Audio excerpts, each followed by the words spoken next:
Inserting word art is only part of what we need to do. We also need to format it.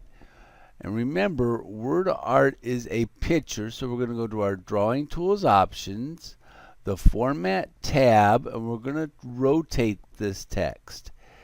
Now there are many things we can do with word art.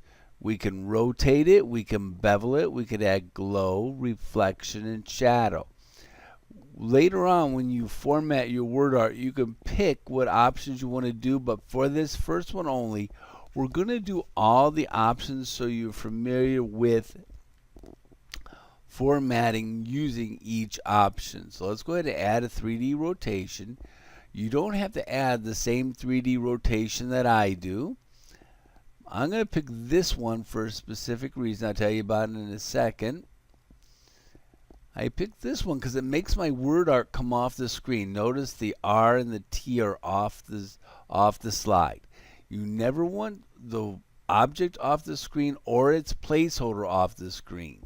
So we need to resize the word art object so it stays on the slide. Never come off the slide. So now we're going to add some bevel.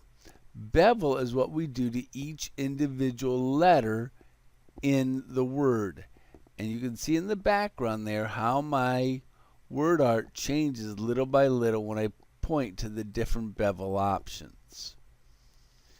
Now I'm going to go back to my text effects. We've done bevel, we've done 3D rotation. Now we're going to do some glow.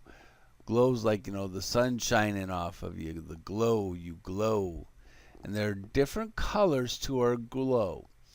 Now some of these colors are going to not show up as much because of the color of our text. Or the color of your text, because your color might not be the same as mine. So I'm just showing you how the sample in the background changes depending on the color of the glow. I'll pick this one because the yellow seems to show up nice behind my text. Now reflection. Reflection is like you're looking in a mirror. So now the reflection is the only thing that can come off of our slide. And other than that, all placeholders and all text need to remain on the slide. And as much as possible, you don't want your placeholders to overlap either. We'll look more at that later when we have other slides. Now see, our reflections coming off the slide, but that's okay. Now we're going to add some shadow. Remember, you're standing out in the sun, your body casts a shadow on the ground. So we're going to point to different shadow options. You can look at the slide and notice that as I point to the different shadows, we see a different shadow behind the words, just like your shadow changes depending on the way the sun is shining. Now I'm going to zoom out, and now we got a lot. This is very busy for our title, but we only did that because we wanted to familiarize ourselves with all the options.